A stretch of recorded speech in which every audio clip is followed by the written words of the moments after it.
Hola, soy Gerard, el profesor de Fundamentos de Estadística, de Psicología, de la BIU, de la Academia Statistics. Antes de empezar con el curso como tal, os quería comentar un par de aspectos sobre el funcionamiento del mismo. En primer término, indicaros que toda la docencia es online, mediante clases grabadas y clases en directo. En las clases grabadas dispondréis de toda la información teórico-práctica necesaria para entender perfectamente la asignatura. Todo evidentemente orientado y adaptado a cómo lo explican en clase y enfocado a las preguntas de examen.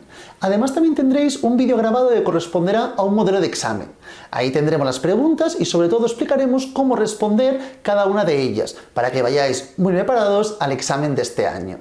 También tendremos la información de vídeos en directo. Se realizarán justo antes del examen y ahí lo que haremos será básicamente resolver vuestras dudas, así como principalmente resolver exámenes de los últimos años. Tened en cuenta, por favor, que cada uno de los vídeos se puede reproducir hasta un máximo de 3 veces, ya que hablamos de un curso de uso individual. Podéis ver los vídeos donde, cuándo y como queráis, pero repito, hay un límite de 3 visualizaciones por cada vídeo. Tened también en cuenta que este vídeo es un vídeo de prueba, lo tenéis en YouTube y es gratuito. Si el curso os interesa, podéis ir a nuestra página web y realizar la inscripción. Una vez realicéis la inscripción, os enviamos en PDF un documento con una especie de dossier con toda la información de teoría, ejercicios y también diferentes exámenes para que podamos seguir el curso de la forma adecuada. Es imprescindible disponer del dossier, ya que todo el tiempo yo voy haciendo referencia a ejercicios, a páginas que se encuentran en él. Si tenéis el dossier y miráis los vídeos, es más que suficiente para entender perfectamente la asignatura y sobre todo para sacar muy buena nota en el examen. También indicaros que el día de inicio del curso creamos un grupo de WhatsApp formado por alumnos y por el profesor, en este caso yo mismo, que ahí me encargué de responder todas vuestras dudas. Dudas acerca del temario, dudas acerca de alguna pregunta que nos cueste, cualquier aspecto que no entendáis, por ahí podéis preguntármelo y estaré a vuestra disposición para poder responderlo. Una vez dicho esto, empezamos ya con la primera clase gratuita.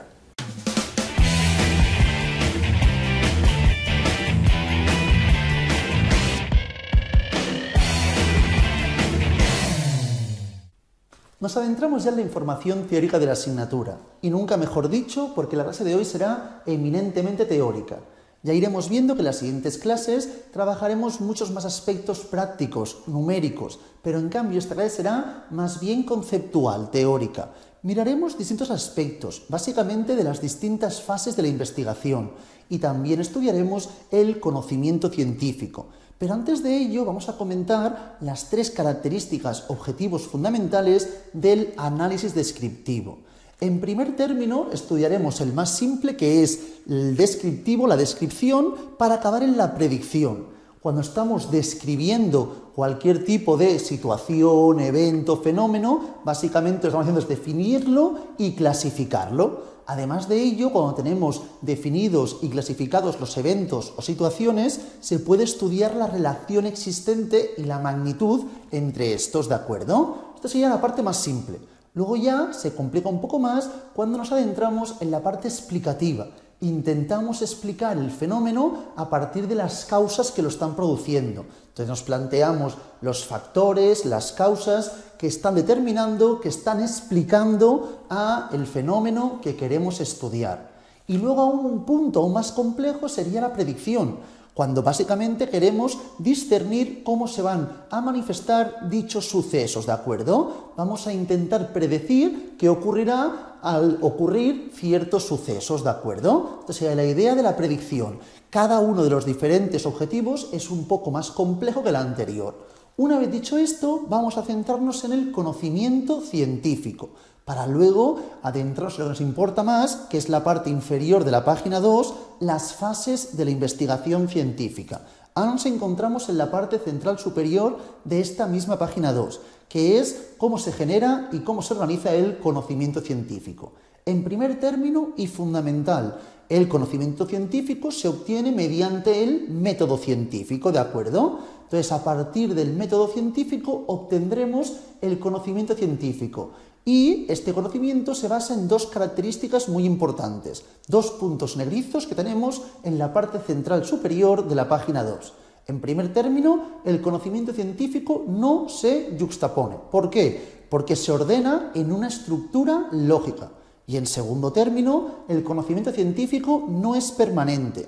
puesto que básicamente los nuevos datos que provienen de la observación empírica pueden estar reforzando aquello que ya sabemos o, por el contrario, pueden estar contradiciendo lo que ya existe. Por lo tanto, eso conllevaría a la no permanencia, la idea de dinamismo propio del conocimiento científico. A partir de aquí, el método científico cuenta básicamente con dos estrategias para sistematizar, para ordenar toda la información: la deducción y la inducción. Ambas vías son contrarias. En la deducción pasamos del plan teórico, una teoría, el plan general, al empírico, ¿de acuerdo? De la experimentación, de lo general a lo particular. En cambio, cuando hablamos de inducción, el proceso es el contrario, de lo empírico, de lo particular a lo general. Pasamos del plan empírico al teórico para formular una ley general. A partir de estas estrategias de sistematización surgen los diferentes métodos científicos. Diferenciaremos tres básicamente. El más recurrente, el más usual, será el tercero de ellos, pero ahora comentaremos los tres. En primer término, el método deductivo, que evidentemente se basa en la estrategia de deducción, ¿de acuerdo? En el método deductivo, a partir de la ley general y mediante la lógica, se extraen implicaciones que pueden ser contrastadas en la realidad mediante la empiria, ¿de acuerdo? Por el contrario, en el método inductivo, el proceso sería el contrario. A partir de la recogida de datos, ¿de acuerdo? Información recogida, queremos establecer leyes generales. Y luego tenemos el método hipotético deductivo, que es el más usual en la ciencia y está estrictamente relacionado con el gráfico que tenemos aquí a continuación, ¿de acuerdo? Básicamente el método hipotético deductivo, el investigador utiliza tanto el método deductivo como el inductivo, utiliza tanto la inducción como la deducción. Es un proceso bidireccional en el cual vamos de un método a otro a lo largo del proceso de investigación. Como podemos ver, por favor, en el gráfico tenemos los datos, los hechos, fenómenos y las hipótesis, ¿de acuerdo? Conjeturas, teorías. Entonces vemos que vamos deducción, inducción, ¿verdad? Entonces se van aplicando a lo largo del proceso de investigación los distintos métodos, tanto el deductivo como el inductivo. Una vez visto esto, vamos a ver las distintas fases de la investigación científica. Básicamente son 4 fases, porque empezamos por la fase teórico-conceptual, luego nos vamos a la técnico-metodológica, luego al estadístico-analítico y finalmente otra vez volvemos al teórico-conceptual. Es un círculo. ¿Por qué? Porque antes lo comentábamos ya. El conocimiento científico es dinámico, siempre está en continua evolución, ¿de acuerdo? Entonces, una vez tenemos los datos estadísticos, volvemos a vez al inicio y así progresivamente, ¿de acuerdo? Vamos a comentar los diferentes niveles. Empezaremos por el teórico conceptual. En este caso, como podemos ver, básicamente consiste en plantear el problema y formular hipótesis. Básicamente la hipótesis es una solución tentativa al problema existente, ¿de acuerdo? Existe un problema y yo planteo una posible solución. Muchas veces se plantea en forma condicional, ya que es una posible solución al problema existente.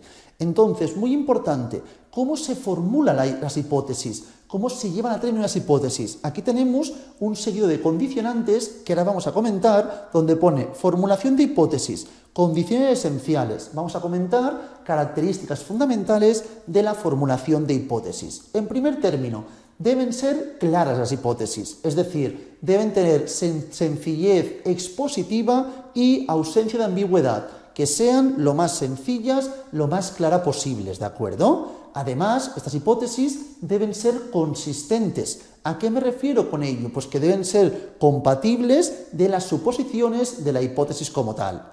En tercer término, y también muy importante, deben tener poder explicativo, es decir, que son básicamente una posible explicación de los hechos implicados en la formulación del problema existente. Luego, que debe ser posible contrastarlo empíricamente, es decir, se debe poder refutar o aceptar a partir de los datos empíricos, ¿de acuerdo? Luego también, otra característica importante es la idea de parsimonia. ¿Qué entendemos por parsimonia? Pues no usar más conjeturas de las necesarias, ¿de acuerdo? Intentar simplificarlo de la mayor forma posible. Y por último, la compatibilidad. ¿Compatibilidad respecto a qué? Respecto al estado actual del conocimiento, ¿de acuerdo? Entonces, tenemos las hipótesis generales o teóricas y mediante el razonamiento hipotético y deductivo podemos plantear las hipótesis de investigación, hipótesis empíricas, ¿de acuerdo? Una vez tenemos el primer nivel, que es el nivel técnico-conceptual, nos vamos ya al segundo nivel, ¿de acuerdo? Que sería el nivel técnico-metodológico. En primer término, solamente hemos planteado la hipótesis, que es una posible solución tentativa al problema existente. Una vez tenemos esto, a partir de las hipótesis empíricas, que ya hemos dicho se obtienen mediante el razonamiento hipotético y deductivo de las hipótesis generales o teóricas, ¿qué se hace? Se empieza el diseño de investigación. ¿Cómo se lleva a cabo la operativización? Luego comentaremos este concepto también. Comentaremos el concepto de operativizar una variable. Aquí es fundamental el plan de investigación, cómo se va a llevar a término la estrategia de recogida de los datos. Esto lo explicaremos con más tranquilidad ahora mismo en la parte de la página 3, parte central, hasta la página 4, parte central, ¿de acuerdo? Que será, como podéis ver, información adicional del nivel técnico-metodológico. Ahora antes comentado a grandes rasgos cuál es su característica, plantear la metodología correspondiente en la obtención de la recogida de los datos. Luego tenemos el nivel, la fase estadístico-analítica, ¿de acuerdo? El nivel estadístico-analítico, hayamos elegido una metodología experimental o no experimental, que ahora miraremos las diferencias entre ambas, ¿de acuerdo? En la fase anterior, es decir, si en el nivel técnico-metodológico elegimos que el mejor diseño corresponderá a una metodología experimental o no experimental. El estadístico analítico, el nivel estadístico analítico, se realizará del mismo modo, ¿de acuerdo? Que será básicamente elaborar y se reúnen todos los datos para el análisis de los datos y se realizan el ajuste de modelos estadístico y las pruebas de significación correspondientes para poder contrastar las hipótesis planteadas en la primera fase. Y por último tenemos otra vez el nivel teórico-conceptual. Es decir, una vez se contrastan las hipótesis, se vuelve a través de la inducción hasta la discusión de los datos, para otra vez volver, si fuese necesario, a plantear otra vez nuevos problemas, nuevas posibles respuestas y confirmar si estas posibles soluciones a lo planteado se refutan o se aceptan, ¿de acuerdo? Una vez tenemos esto, tenéis aquí, si os fijáis, un esquema donde vemos el círculo que os comentaba. En primer término tenemos el nivel teórico-conceptual, luego posteriormente tenemos el nivel técnico-metodológico que corresponde al plan de investigación, cómo se recogen los datos, ¿de acuerdo? Ya sea experimental o no experimental, como podemos ver, luego la elaboración y gestión de los datos y el contraste de hipótesis. Y una vez tenemos esto, volvemos a la parte inicial, como podéis ver, al nivel teórico-conceptual para la discusión y generalización de los resultados. Y otra vez, el planteamiento correspondiente a las hipótesis teóricas, ¿de acuerdo? Repito, es un círculo debido a la idea de evolución, dinamismo del conocimiento científico también. Una vez tenemos esto, vamos a centrarnos en primer término en aspectos adicionales del nivel técnico-metodológico y luego en aspectos adicionales del nivel estadístico-analítico. Toda la asignatura prácticamente trabajaremos conceptos del nivel estadístico-analítico. Estudiaremos básicamente la estadística descriptiva y la estadística inferencial, centrándonos en primer término en la estadística descriptiva. Pero para llegar a ese punto es fundamental tener una idea conceptual de dónde se encuentra lo que estamos trabajando. Es decir, el planteamiento del problema y formulación de la hipótesis ya lo hemos comentado y es muy simple, no tiene más dificultad. Solamente plantear de forma congruente y siguiendo los pasos que hemos indicado las hipótesis. Luego tendríamos el siguiente nivel, que corresponde al método que trabajaremos de diseño, el diseño metodológico. Básicamente tendremos que definir si es experimental o no experimental para recoger los datos del mejor modo posible, ¿de acuerdo? Que esto lo explicaremos en este tema. Y luego ya nos iremos a la última vertiente, al nivel estadístico-analítico, que básicamente corresponderá a la elaboración y gestión de datos. Y toda la asignatura prácticamente trabajaremos este concepto, ¿de acuerdo? Cómo analizamos y gestionamos los datos obtenidos en las fases anteriores. Ahora, repito, nos centraremos en esta vertiente dos conceptos básicos, sobre todo para plantear la diversificación metodológica y algunos conceptos importantes, primordiales en la asignatura. Básicamente, como podéis ver en la página 3, parte central, respecto a la diversificación de la metodología, las diferentes formas que tenemos de recoger los datos, diferenciaremos entre metodología experimental, metodología selectiva y metodología observacional, ¿de acuerdo? Empezaremos por la metodología experimental. Básicamente, la metodología experimental, como podemos ver en el gráfico que disponemos, que tenemos aquí en este caso dos flechas, tenemos la metodología experimental en un extremo y la metodología observacional en el otro, ¿de acuerdo? Metodología experimental es aquella básicamente que tiene una mayor intervención por parte del investigador. El investigador participa de forma clara y evidente en este tipo de metodologías, ¿de acuerdo? Interviene, veremos cómo es su intervención, ¿de acuerdo? Aquí estaremos provocando básicamente. Intentaremos aquí manipular la variable independiente para ver cuál es su efecto sobre la variable dependiente. Repito, metodología experimental, en estos casos hay mucha intervención por parte del investigador. En cambio, en la metodología observacional, el investigador no va a provocar ningún tipo de intervención, no va a modificar nada. Aquí será la máxima naturalidad posible. Básicamente, y en psicología será muy importante, porque la metodología observacional se basa en estudiar el comportamiento espontáneo en ambientes naturales, ¿de acuerdo? En la realidad. Por lo tanto, muy importante también la metodología observacional.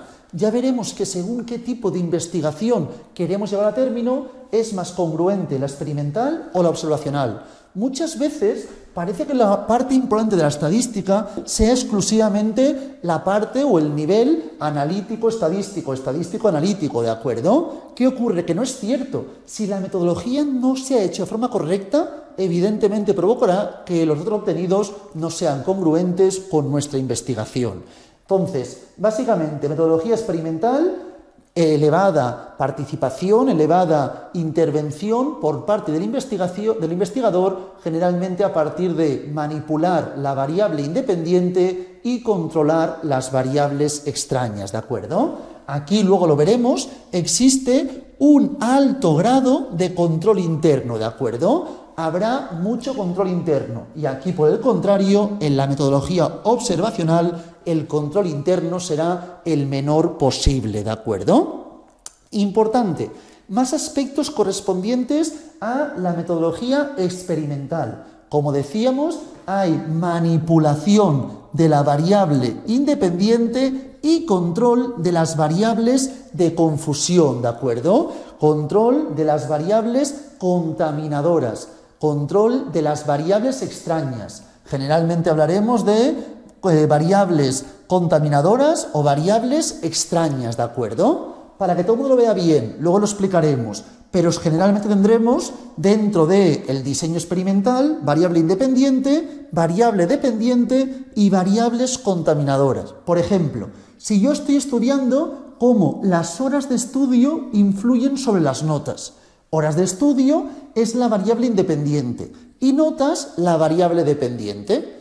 Desde la metodología observacional, que es lo más natural posible, conllevaría que el investigador no estaría interviniendo, ¿de acuerdo? Evidentemente va a observar y va a conseguir datos, pero sin la intervención por su parte. ¿Qué conllevaría ello? Que cada persona estudiaría las horas que quiere, donde quisiese y como quisiese. Por ejemplo, observo a la persona A y la persona A estudia para el examen 35 horas, estudia por las noches y estirado en la cama. Otra persona, la persona B, estudia otras horas, en otras circunstancias, de otra forma. Perfecto. Aquí en este caso no habría ningún tipo de intervención por parte del investigador. En cambio, en la metodología experimental, ¿qué haría? controlar lo máximo posible, mucho control interno, ¿de acuerdo? Y para ello, básicamente, ¿qué haría? Por ejemplo, podríamos crear dos grupos. Un grupo que estudie 2 horas y otro que estudie 30 horas para el examen. Y yo, como investigador, al estar interviniendo, lo provocaría. Diría, tú estudias 2 horas, tú 30, tú 2. Y además, estas horas se estudiarán en unas condiciones que yo esté provocando. Diré, todo el mundo estudiará en la biblioteca de 5 a 9 de la tarde. Y estudiarás tú solamente 2 horas durante el próximo mes y tú 30 horas, ¿de acuerdo? Estaremos interviniendo, estaremos provocando. Evidentemente, al final miraremos qué nota ha obtenido la gente que estudiaba 2 horas y qué nota ha obtenido la gente que estudiaba 30 horas. Pero tenemos las variables contaminadoras. Evidentemente, en este grupo que estudia 2 horas, puede ser que en este grupo haya mucha gente que tenga una inteligencia mucho más elevada que esta, ¿de acuerdo? En este grupo la inteligencia sea menor y al final las notas sean 6 y 6 porque este grupo tiene mucha más inteligencia que esta, por casualidad. Eso sería una variable contaminadora, la inteligencia. O, por ejemplo, este grupo no trabaja nadie y estos todos trabajan y tienen cargas familiares. Entonces, están estudiando, pero al tener tanta carga familiar y trabajo, conlleva que su rendimiento disminuya. Entonces, hay muchos aspectos que pueden influir, ¿de acuerdo? Y estas variables contaminadoras son variables que deberemos controlar. Ahora las comentaremos. Lo que quiero que veáis que el mismo tipo de estudio se puede plantear con un diseño observacional o con una metodología experimental. Depende de lo que queramos llevar a término y cómo se quiera realizar la investigación. En un punto central estaría la metodología selectiva, ¿de acuerdo? La metodología selectiva, una idea muy simple, sería una encuesta, por ejemplo. Si yo voy a la gente y le realizo una encuesta. Tú para el examen, ¿cuántas horas has estudiado? Tantas, pues ya está. Entonces, no estoy observando, no voy a la realidad, tampoco estoy interviniendo, sino que solamente las personas determinan lo que han estudiado y me lo indican. Entonces, sería un ejemplo de metodología selectiva. Tenemos las 3 vertientes, las 3 metodologías, básicamente aquí tenemos experimentales, no experimentales. Aquí el control interno, que es básicamente la información correspondiente al estudio de cómo la variable independiente influye a la dependiente, es muy pequeño, y tenemos la información correspondiente a muy natural. En cambio, aquí hay mucha intervención por parte del investigador y mucho control interno, ¿de acuerdo? Básicamente, en la metodología observacional se describen los hechos en ambientes lo más naturales posibles, ¿de acuerdo? No hay manipulación de la variable independiente. Por el contrario, metodología experimental, lo que hemos comentado. Y respecto a la metodología selectiva, indicar que aquí se buscan asociaciones entre variables relevantes. Se buscan relaciones entre asociaciones relevantes, ¿de acuerdo? Hay algo de manipulación de la variable independiente, pero no se buscan relaciones de causalidad. Las relaciones de causalidad solamente se buscan en la metodología experimental. Aquí básicamente se buscan relaciones de asociación, no que una variable cause la otra, ¿de acuerdo? Aquí buscamos básicamente la información de asociación entre variables. La información de causalidad solo se estudiaría dentro de la metodología experimental, ¿de acuerdo? Aquí, en la metodología selectiva, será fundamental la selección de la muestra, que la muestra sea una muestra representativa de la población objeto de estudio. En la metodología experimental, esto ya veremos que no será ni mucho menos tan importante, ¿de acuerdo? Básicamente, cuando hablamos de los diferentes tipos de estrategias dentro del objetivo de la investigación, podemos plantear lo siguiente. Dentro del objetivo de la investigación podemos plantear estrategias manipulativas, que es evidentemente cuando el investigador manipula, que sería el diseño, metodología experimental, así como también la metodología cuasi experimental. Entonces, importante, la metodología experimental es aquella donde hay manipulación independiente y control de variables contaminadoras. Además de eso, los grupos que trabajamos, que pasan por las diferentes condiciones, son grupos equivalentes, ¿de acuerdo? En cambio, en el diseño cuasi experimental, la idea es la misma, pero no podré asegurar la equivalencia de los grupos. Es un aspecto adicional, pero para que todo el mundo vea la idea, por favor, si yo quiero estudiar lo que comentábamos, horas de estudio, cómo influyen sobre las notas, y planteamos un examen de selectividad, ¿de acuerdo? Por ejemplo, y para estudiar la información de las horas de estudio, cogemos a un grupo de gente que estudia en los institutos de Valencia y hacemos que un grupo estudie 2 horas y otro estudie en 50 horas y vemos sus notas en el examen de historia de selectividad, ¿de acuerdo? Si en vez de esta información haber cogido los 2 grupos de forma azarosa y por lo tanto ser grupos equivalentes, cogiésemos un grupo del colegio o instituto 1 y otro del colegio o instituto 2, estos grupos vendrían determinados por las condiciones en su colegio. Puede ser que el colegio 1 tenga un nivel mucho más alto de enseñanza que el colegio 2 y evidentemente habría una repercusión por una no equivalencia de los grupos. Eso es un diseño cuasi experimental.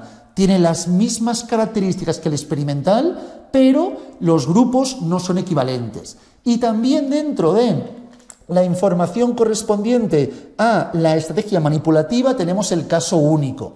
Caso único es un ejemplo donde trabajamos, y se utiliza mucho dentro de la psicología, trabajamos a un individuo o un grupo de individuos y estudiamos su evolución a partir de plantear un tratamiento. En psicología muy utilizado porque muchas veces el tratamiento no sabemos si realmente tendrá los efectos que estamos buscando y a partir del estudio de la evolución podemos analizar si los resultados son congruentes o no lo son.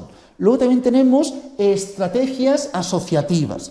Lo hemos comentado anteriormente, pero básicamente tendríamos la información correspondiente a comparativa, donde se está comparando la información correspondiente, predictiva, donde se intenta predecir, y la explicativa, ¿de acuerdo? Donde únicamente el objetivo es llegar a explicar. En psicología muchas veces no se puede llegar a predecir. Comparar se podrá hacer casi siempre y al final nos quedaremos en la vertiente explicativa, intentar explicar. Si se puede predecir, bienvenido sea, pero muchas veces será complejo.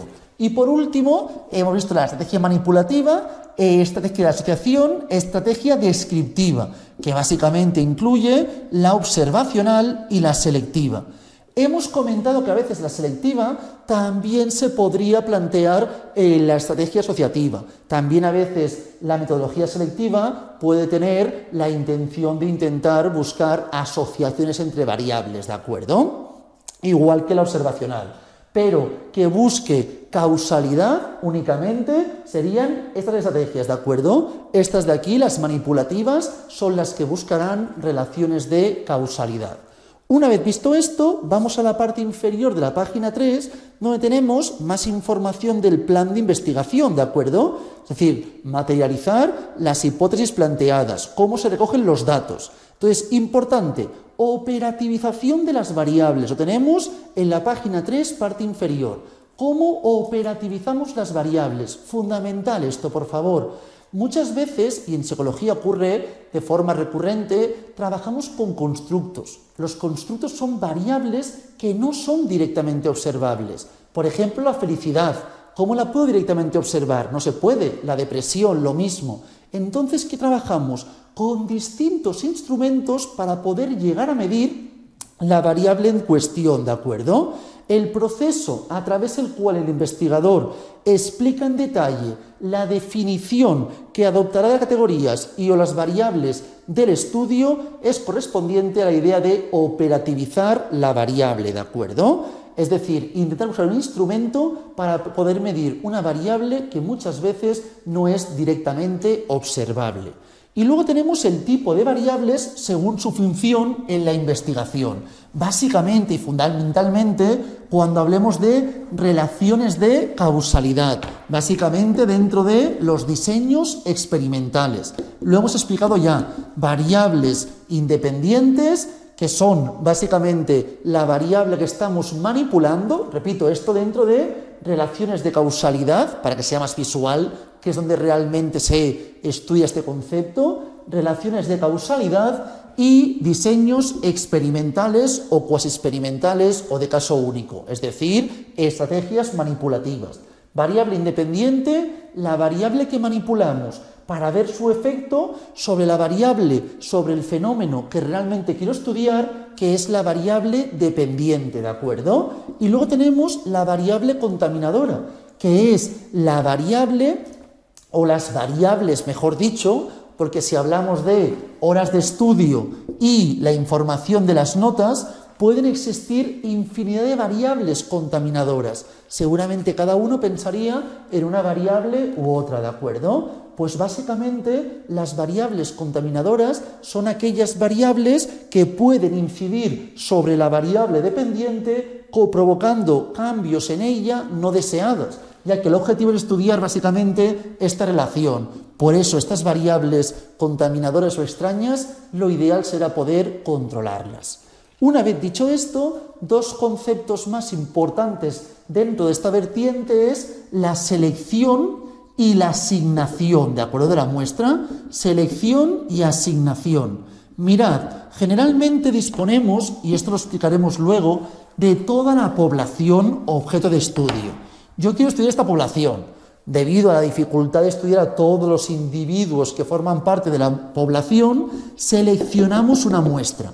Entonces, importante, cuando hablamos básicamente de la selección, es el procedimiento, el proceso para escoger un grupo de individuos, un conjunto de individuos que forman parte de la población objeto de estudio.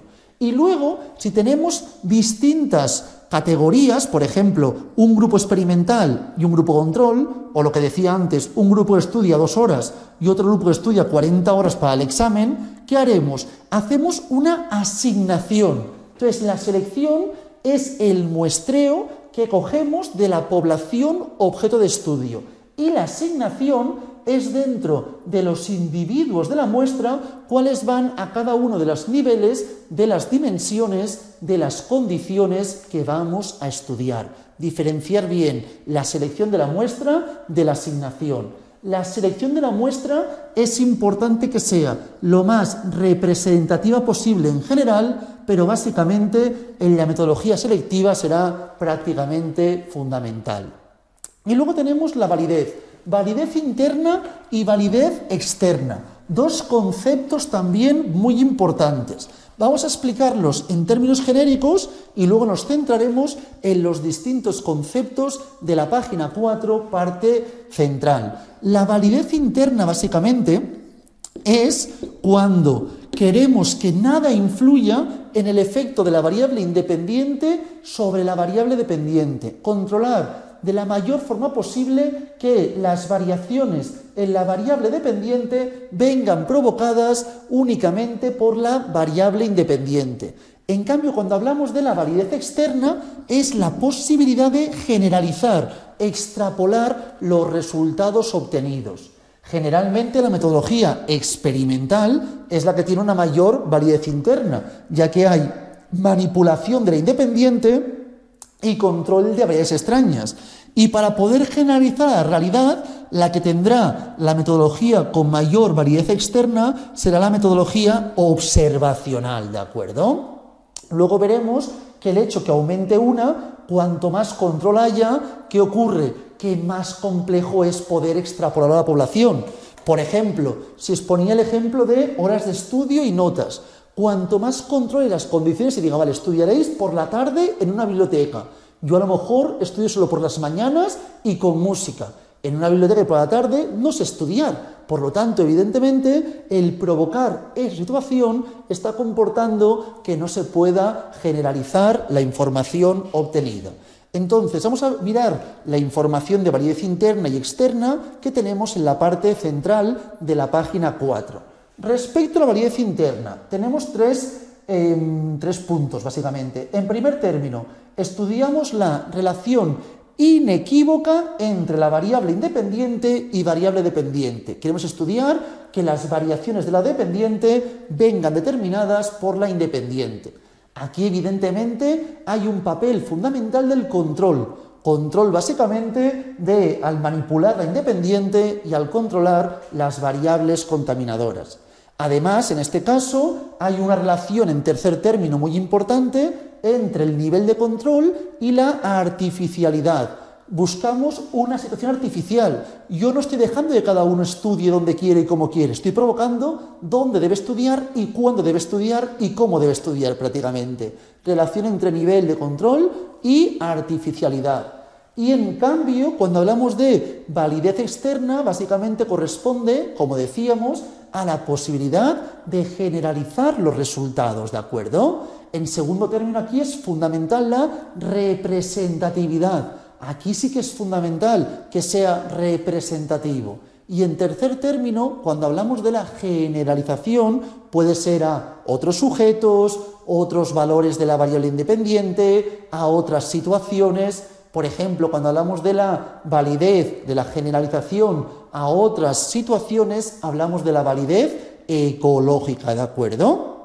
Repito, información, validez interna. Explicación, relación entre variable independiente, variable dependiente.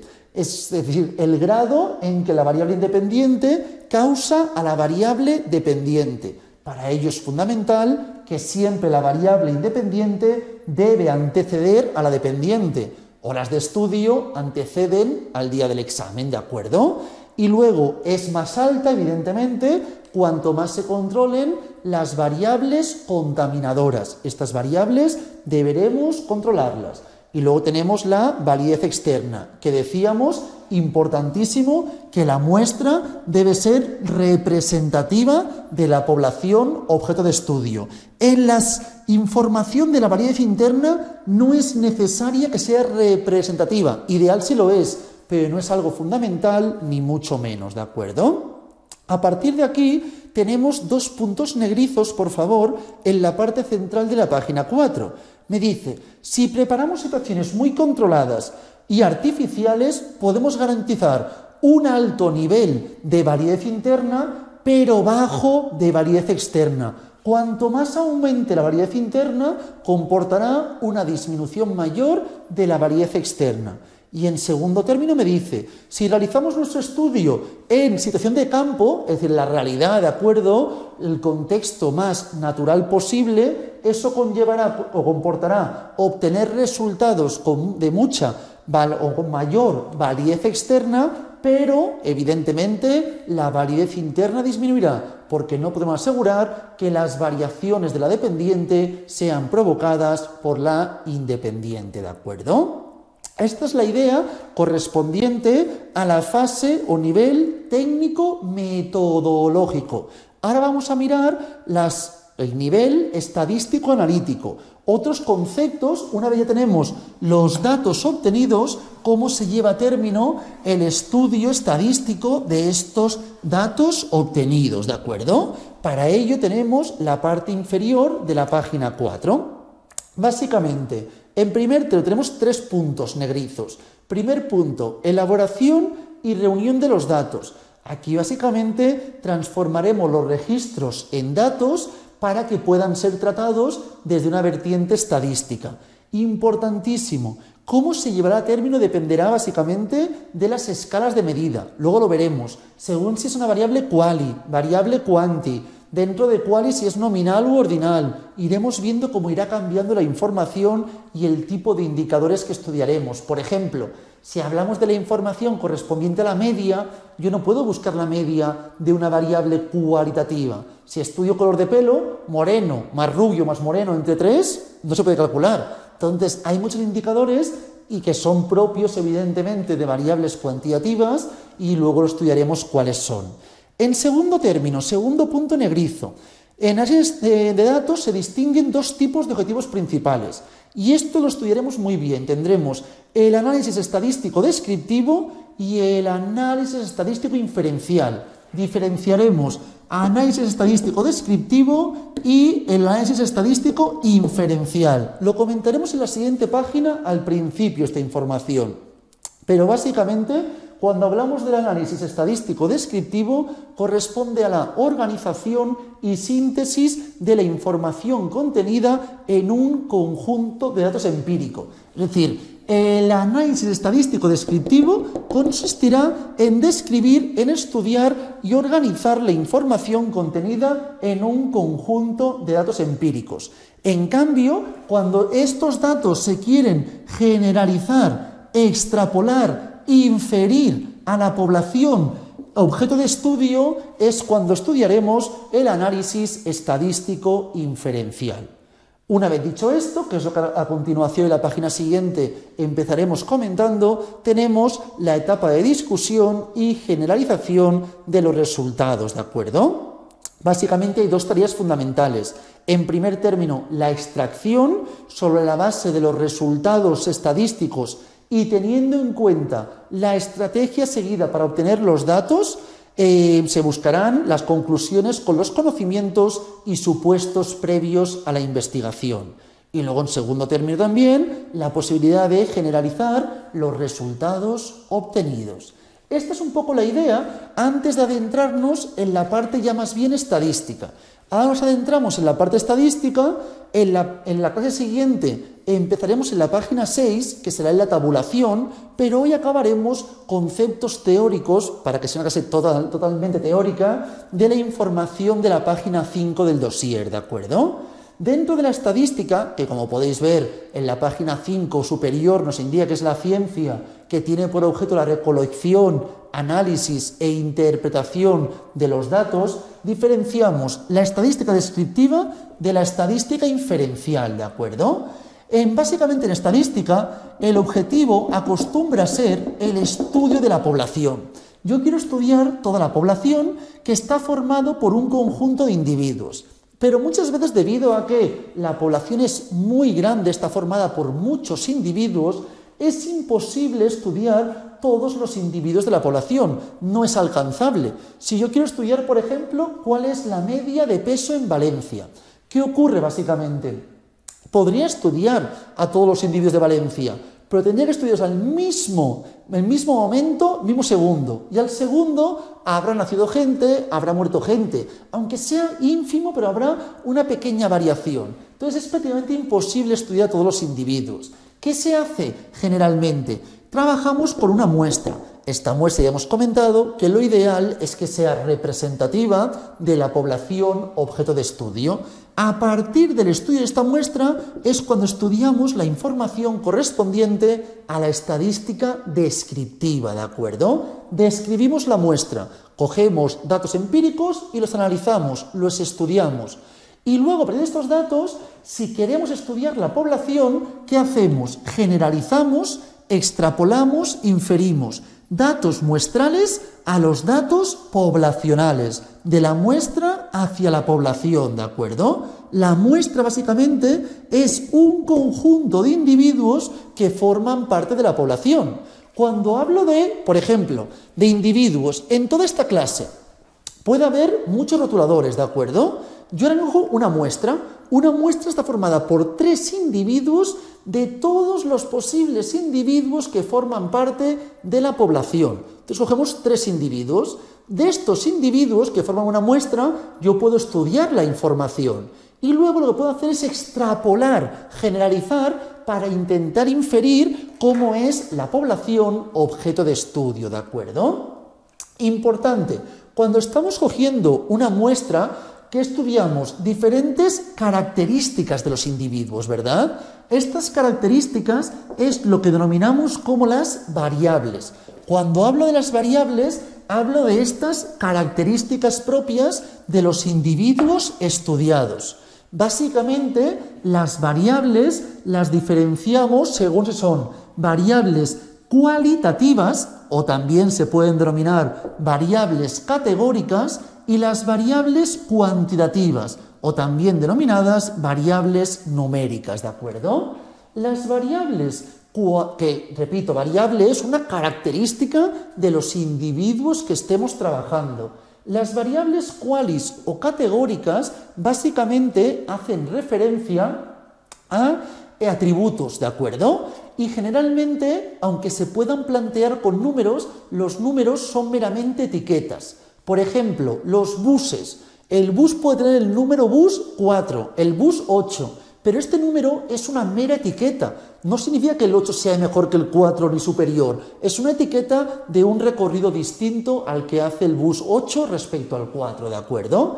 Entonces, las variables cualis o categóricas son aquellas variables que no hacen referencia a números y si lo hacen, solamente estos números representan una forma de etiquetar, clasificar. Me es indiferente plantear el bus 1, el 2 y el 3 que el bus A, B o C, o el azul, rojo y verde, ¿de acuerdo? Dentro de las variables cualitativas o categóricas diferenciamos las nominales de las ordinales, ¿de acuerdo? Nominales de las ordinales.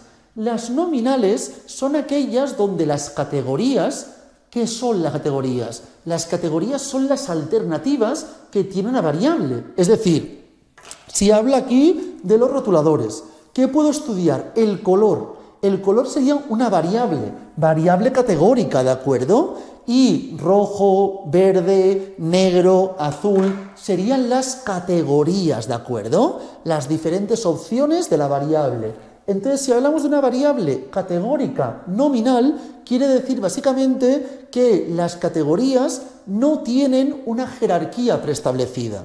No es mejor tener el color rojo que el verde, que el azul, que el negro. Evidentemente, alguien puede preferir el negro que el azul, pero no está jerarquizado y estipulado para toda la población que sea mejor el rojo que el verde, ¿de acuerdo? Por lo tanto, variables cualis nominales son aquellas donde las categorías no tienen una jerarquía preestablecida.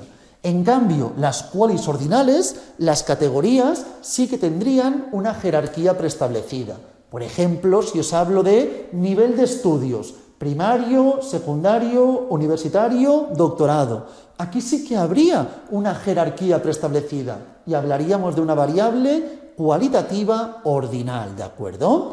Jerarquía preestablecida entre categorías, no jerarquía preestablecida entre categorías. Dentro de las nominales también podemos diferenciar básicamente la información correspondiente a las binarias y a las politómicas. Binarias es cuando solo tenemos dos opciones, dos alternativas. Por ejemplo, llevar gafas o no llevarlas, aprobar, suspender, ¿de acuerdo? Estas son variables nominales binarias. Y luego tenemos las politómicas, que sería cuando tuviésemos más de dos alternativas, más de dos categorías.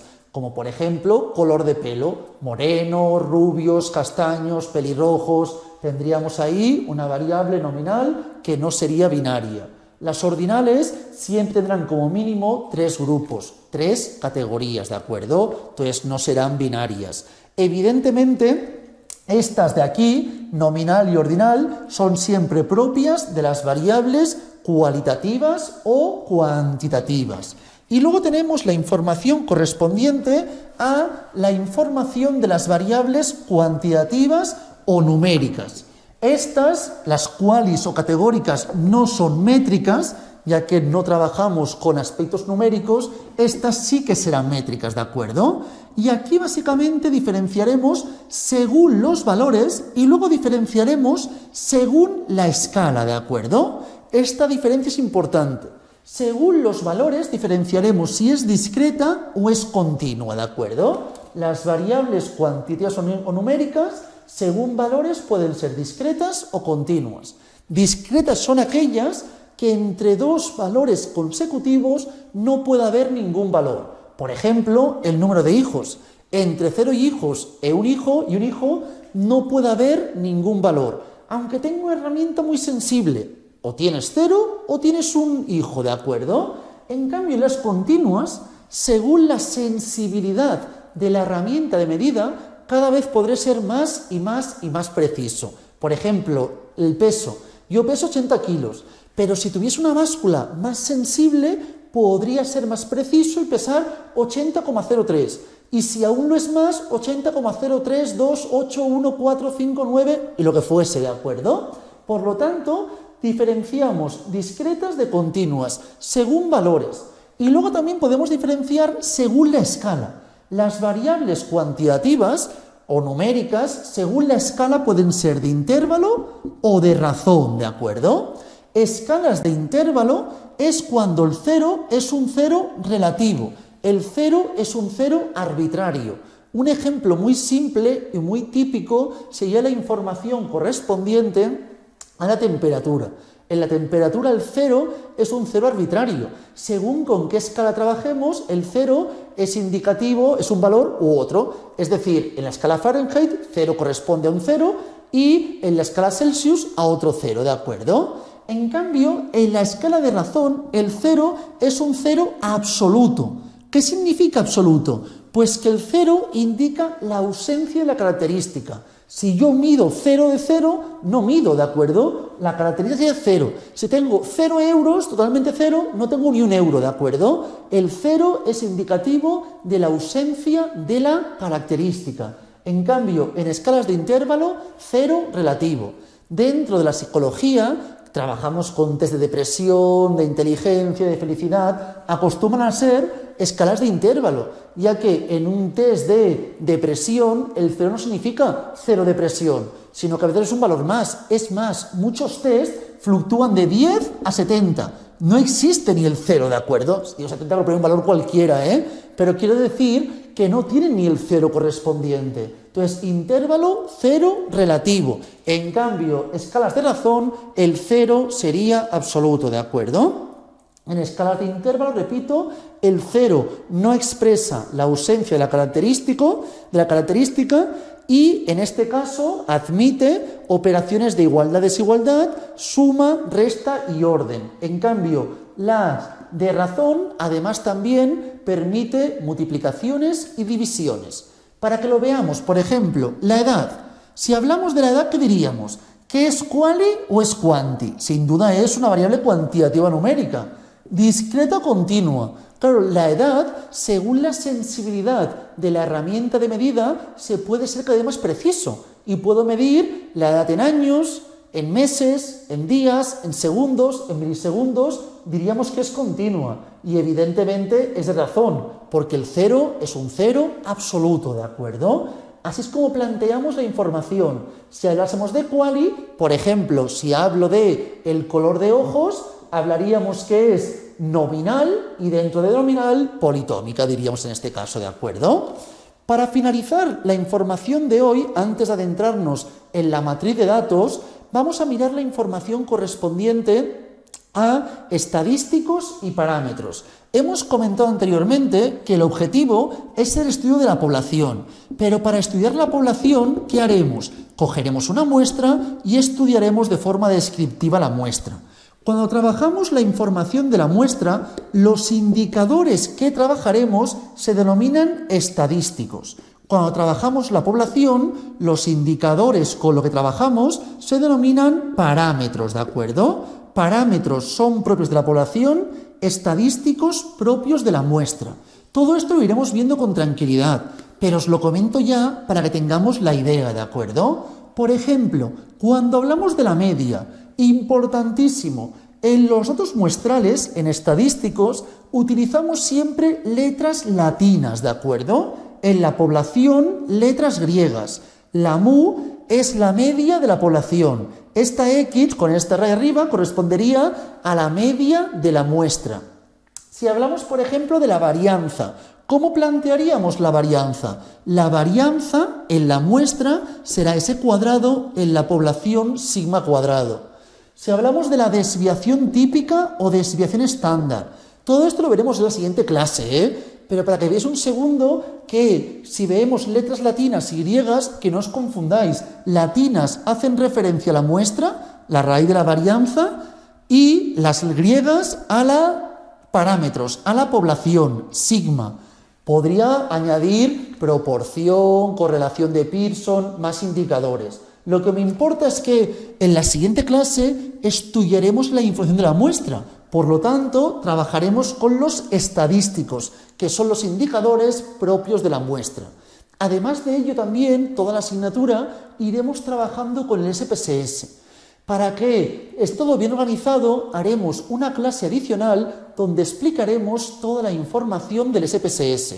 Y podréis ver cómo se llega a cada uno de los diferentes conceptos y cómo se estudia cada concepto para obtenerlo mediante el SPSS. Para finalizar solamente esta parte tenemos en la parte inferior de la página 5 la matriz de datos, ¿de acuerdo? Básicamente corresponde a organizar toda la información de todos los individuos. Entonces, en la matriz de datos, que la veremos con SPSS, tendremos los individuos y las variables. Aquí tendremos el peso, la altura, el género, las notas, y aquí los individuos, 1, 2, 3, 4, 5, cada número es un individuo, y cada columna será la información de una variable, y cada fila serán los valores del individuo en cada una de las variables, ¿de acuerdo? Por eso decimos, parte inferior, página 5, tenéis 3 puntos negrecinos, que es una tabla bidimensional. Tenemos las variables y los individuos, ¿de acuerdo? En segundo término, indicar que las filas tienen toda la información de cada uno de los elementos de la muestra, cada uno de los individuos, y las columnas representan cada uno de los atributos o los variables medidos, ¿de acuerdo? Esta es la información correspondiente que obtendremos en la matriz de datos que iremos viendo mediante el SPSS. Hoy lo dejamos por aquí, en la siguiente clase ya nos adentraremos en la parte de estadística descriptiva univariante, ya veremos si puedes trabajar una sola variable o dos variables. Si trabajamos, por ejemplo, con los bolígrafos o rotuladores, podemos trabajar una variable que sería categórica, cualitativa, si hablo del color, y si hablo de la cantidad de tinta en mililitros, sería variable cuantitativa, o el tamaño, variable cuantitativa. Luego puedo estudiar al mismo tiempo el tamaño y los mililitros de tinta, ¿de acuerdo? Entonces, si estudiamos información, trabajamos con dos variables. Esto lo veremos ya en la siguiente clase. Hoy lo dejamos por aquí. Cualquier duda, consulta que tengáis, por favor, no dudéis en comentármela por el grupo de WhatsApp o en las clases que realizaremos en directo. Lo dejamos por aquí y mucha suerte.